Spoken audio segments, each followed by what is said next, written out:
Bonjour tout le monde, dans cette nouvelle édition de Point de bourse technique de valeurs et securities pour le 25 septembre 2023. Alors, durant les dernières semaines, on avait constaté une sortie par le bas sur ce support, ici aux alentours des 11 900, chose qui a précipité une correction qui a mené l'indice aux alentours des 11 700.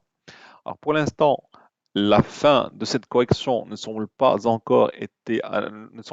avoir encore été atteinte, d'accord, pour plusieurs raisons.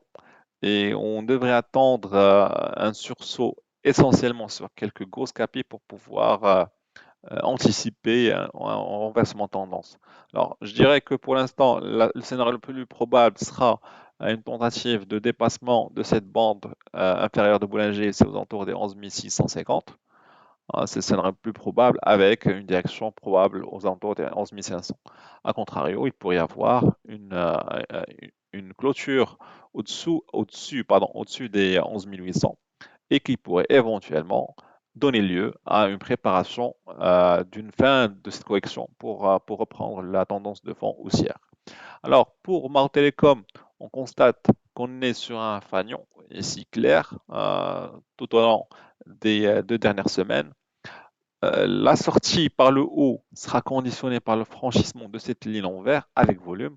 Pour l'instant, on n'y est pas encore. Certes, on a constaté quelques bougies qui illustrent un potentiel retournement de tendance ici aux alentours des 100 dirhams.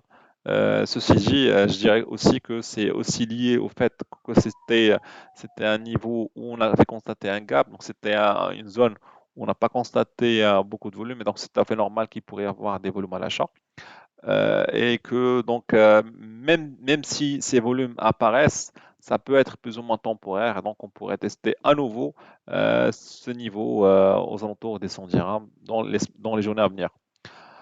Alors, à contrario, si on parvient à dépasser les 102 dirhams, 102,7, alors là, on pourrait prétendre à un retournement de tendance aussi. Alors, pour TGRI, la configuration est légèrement meilleure que pour mon télécom.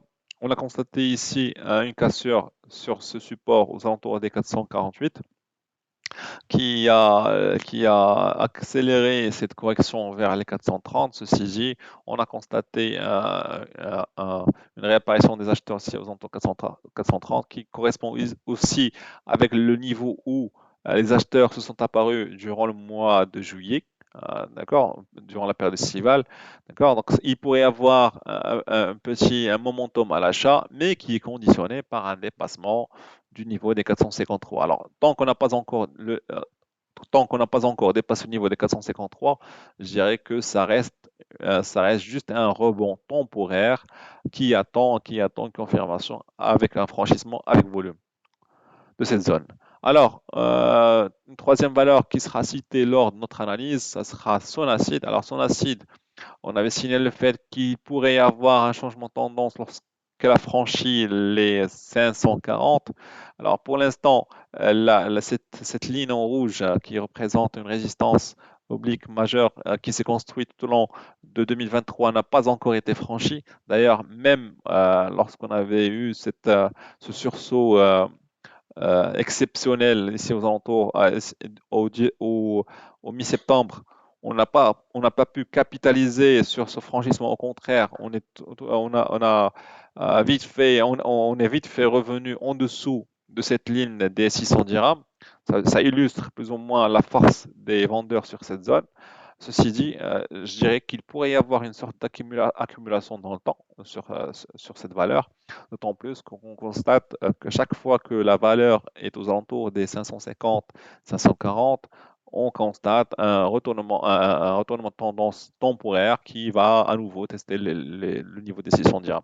D'accord? Donc, il pourrait y avoir une sorte d'accumulation à nouveau sur cette zone. Et si jamais les volumes suivent avec un momentum à l'achat, donc il pourrait y avoir un nouveau test aux alentours des 690. Et si le test est concluant, alors là, on pourrait dire que la valeur va s'affranchir de cette pression vendeuse qui s'est construite tout au long de l'année 2023 et même durant la fin de 2022. Alors, dernière valeur de cette semaine sera Doha. Alors, Doha, le potentiel haussier s'est libéré avec le franchissement de cette ligne en vert. On a constaté une accélération haussière majeure avec un renforcement de la tendance de fond haussière. Alors, qu'en est-il actuellement? Est-ce que c'est la fin de la tendance ou pas? Je dirais qu'on a atteint un premier objectif ici aux alentours des 16,80. D'accord? Il pourrait y avoir une sorte de changement de main sur cette zone aux alentours des 17 dirhams. Et si jamais on assiste à une clôture au-dessus des 17, 17,5, alors là, je pourrais dire qu'on pourrait avoir une forme de triangle ici avec une libération d'un potentiel aussi au-delà des 20 dirhams. A contrario, on pourrait assister à une forme de consolidation entre les 16,8 et les 14,5. Merci pour votre attention. À la prochaine.